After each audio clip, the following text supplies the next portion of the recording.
আমরা এই মুহূর্তে বাঁকুড়ার দিকে একটু নজর রাখবো। বাঁকুড়ার একটি জায়গা কোতলপুরে টিএমসি পার্টি অফিস দখলের অভিযোগ, বিজেপি কর্মীদের বিরুদ্ধে পতাকা লাগানোর অভিযোগ, যেটা আমাদের রাজ্যের রাজনীতিতে খুব স্বাভাবিক একটা ছবি। এবং দেখুন, তৃণমূলের পার্টি অফিসে বিজেপির পতাকা লাগিয়ে দেওয়া হলো বাঁকুড়ার কোতুলপুরে। গেরুয়া আবিরে উচ্ছ্বাস বিজেপি সমর্থকদের, এলাকায় রাজনৈতিক উত্তেজনা বৃদ্ধি, পরিস্থিতির উপর নজর রাখছে প্রশাসন। আগে আপনাদের ছবিটা ভালো করে দেখাই, দেখুন।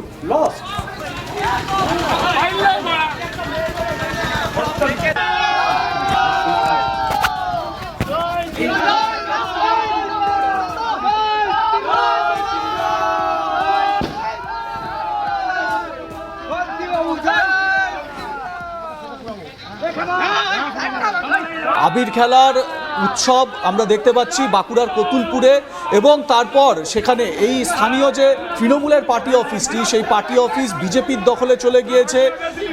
পার্টি অফিসের মানে একেবারে ওপরে মাথায় সেখানে বিজেপির পতাকা লাগানো হচ্ছে, সেই ছবিও আপনারা দেখছেন। বিক্রমজিৎ চ্যাটার্জি তৃণমূল নেতা, ওই এলাকার তৃণমূল নেতা বিক্রমজিৎ চ্যাটার্জি, তিনি কি বলছেন শোনাবো আপনাদের। এগুলো খুব দুর্ভাগ্যজনক। গণতান্ত্রিক পরিস্থিতিতে যেটা হওয়া উচিত যে আমরা জনগণের রায়কে মাথা পেতে নেব সবসময়। এখনও সবচেয়ে যেটা বড় বিষয় যে পূর্ণাঙ্গ রেজাল্ট আসেনি। এখনই এই ধরনের কাজ কারবার সবার কাছে অনুরোধ করব যে এটা যাতে তারা না করে। বিজেপির কাছেও বলবো, তৃণমূলের দলের কাছেও আমরা বলবো, এগুলো খুব দুর্ভাগ্যজনক ঘটনা। মানুষের সাথে মানুষের সদ্ভাব থাকুক, সৌভ্রাতৃত্ব থাকুক। আমাদের পশ্চিমবাংলার মাটি অত্যন্ত রাজনীতি সচেতন মাটি, সেই জায়গাতে এগুলো হওয়া বাঞ্ছনীয় না। সবাইকে অনুরোধ করব, হিংসা নয়, একটা শান্ত শিষ্ট পরিবেশ। যদি বিজেপি ক্ষমতায় আসে, ওরা সরকার গড়বে, ওরা আনন্দ করে থাকুক, কিন্তু ওদের আনন্দ যেন অন্য কারুর ক্ষতির কারণ না হয়। এটা আমি বিষ্ণুপুর সাংগঠনিক জেলা তৃণমূল কংগ্রেসের চেয়ারম্যান হিসেবে সবার কাছে অনুরোধ করব যে শান্তি বজায় রাখুন এবং পশ্চিমবাংলার যে সৌহার্দ্যের নজির সেইটা অন্তত বজায় রাখুন। এটা আমাদের দলের পক্ষ থেকে আমার বক্তব্য। বক্তব্য আপনাদের শোনালাম ঠিক এই জায়গা থেকেই, মানে ওই বলে না, ইতিহাস ফিরে ফিরে আসে, ইতিহাসের পুনরাবৃত্তি। আমার সঙ্গে রবীন্দা আছেন, খুব স্বাভাবিক। রবীন্দাও কিন্তু এই কথাটা আরো ভালো করে বলতে পারবেন।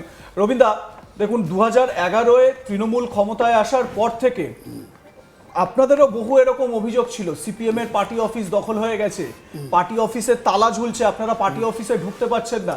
মানে এটা কি মানে ইতিহাস একেবারে ফিরিয়ে দিল? শুনুন, সবসময় হয়, ইতিহাসের রিপিট হয়, সেটা আরও মানে ভয়ঙ্কর আকার ধারণ করে।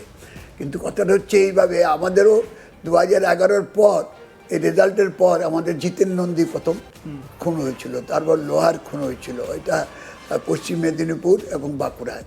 সুতরাং অজিত লোহার ফলে এইগুলি আক্রমণ হয়েছিল, অফিস দখল করে নিয়েছিল, কেশপুরে অফিস দখল করে নিয়েছিল, এইসব ঘটেছে। এখন এটা আমরা একটু আগে কথা বলেছেন, সঞ্জীব ভট্টাচার্য স্টেটমেন্ট দিয়েছেন।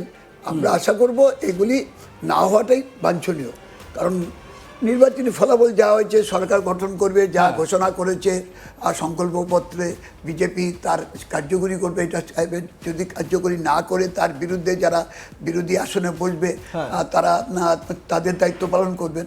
কিন্তু এইভাবে অফিস দখল করে এইভাবে একটা বিশৃঙ্খল পরিস্থিতি তৈরি করা, আর সেইগুলি আসলে যা হয় আর কি, যদি আমি করি ওই টিট ফর ট্যাট, ওইটা যেহেতু আগে তৃণমূল করেছে, আক্ষরিক অর্থে পরিবর্তনটা হলো না, যেই ঘটনা। হ্যাঁ, মানুষ চায় যে পরিবর্তন, যেগুলি হচ্ছিল, যে হিংসাত্মক কার্যকলাপ হচ্ছিল, এগুলি বন্ধ হয়ে শান্তি স্বস্তিতে এই রাজ্যটা পরিচালিত হবে, এখানে উন্নয়নের কাজ হবে।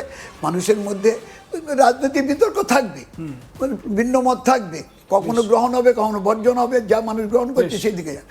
এটা না করে এখন যদি যেই পথ নেবে, তাহলে মানুষের মনে বিশ্বাসটা কিন্তু অবিশ্বাসের জায়গা তৈরি হবে। আর রবীন্দ্র, আসবো আপনার কাছে। আমি এই মুহূর্তে সরাসরি চলে যাব কোতুলপুরে। আমার সহকর্মী নির্ভীক রয়েছেন কোতুলপুর থেকে।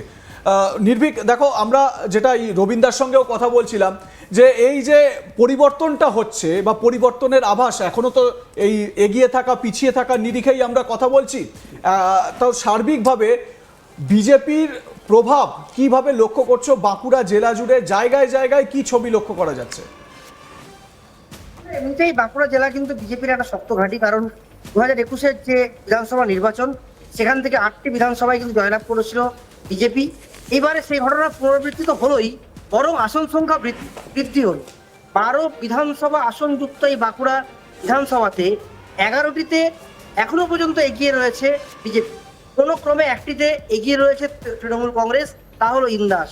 একটা ছবি দেখা গেল যে রাজনৈতিক যে হিংসার প্রতিচ্ছবি, এখানে দেখা গেছে বিজেপি কর্মীদের যেটা দাবি যে তৃণমূল কোথায় ছিল তারা কিন্তু বারে বারে অত্যাচারিত যেমন হয়েছে, এবারে তাদের পালা। একটা এমন চিত্র দেখা গেল, একজন বয়স্ক মানুষ যিনি অ্যাডভেস্টারের উপরে উঠে তৃণমূলের যে দলীয় কার্যালয় সেখান থেকে তৃণমূলের পতাকাকে সরিয়ে রীতিমতন বিজেপির দলীয় পতাকা ওখানে আটকে দিয়ে যে রাজনৈতিক স্লোগান ধ্বনিত হলো এবং আবির খেলায় মেতে উঠলো পুরো বাঁকুড়াবাসী। তখনদা বেশ, তুমি আমার সঙ্গে থাকো। বিজেপির তরফ থেকেও কিন্তু এই ঘটনায় প্রতিক্রিয়া এসেছে। স্থানীয় বিজেপি নেতা স্বপন ঘোষ তিনি কি বলছেন শুনুন। কতুলপুর বিধানসভার খিরি গ্রামে তৃণমূল কংগ্রেসের দলীয় কার্যালয়ের দখল নিল বিজেপি, কি বলবেন? এ খবর আমার কাছে নেই, তবে দখল নেওয়ার রাজনীতি আমরা করি না। আমরা গণতান্ত্রিক পদ্ধতিতে বিশ্বাস করি, দখল নেওয়ার রাজনীতি বিজেপি করে না। অন্য রাজনৈতিক দলের সঙ্গে বিজেপির এখানেই তফাৎ। সেই জন্য বলছি, যারা দখল নিয়েছে তারা ঠিক কাজ করেনি। যারা দখল নিয়েছে তারা বিজেপি কর্মী। আমার কাছে কোনো সূচনা নেই, যেহেতু সূচনা নেই মন্তব্য করব না, কিন্তু কোনো যদি দখল নেয় সেটা অন্যায় করেছে। কতুলপুর বিধানসভার খিরি গ্রামে তৃণমূল কংগ্রেসের দলীয় কার্যালয়ের দখল নিল বিজেপি, কি বলবেন? এ খবর আমার কাছে নেই, তবে দখল নেওয়ার রাজনীতি আমরা করি না।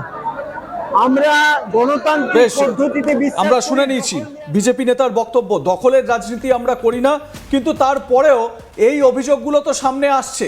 এই যে পার্টি অফিস দখল করে নেওয়া, বিজেপির পতাকা লাগিয়ে দেওয়া, যাই হোক এই খবরগুলো কিন্তু সামনে আসছে।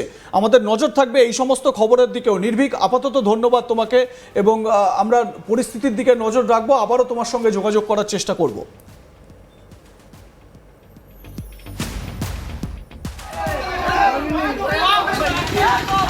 I love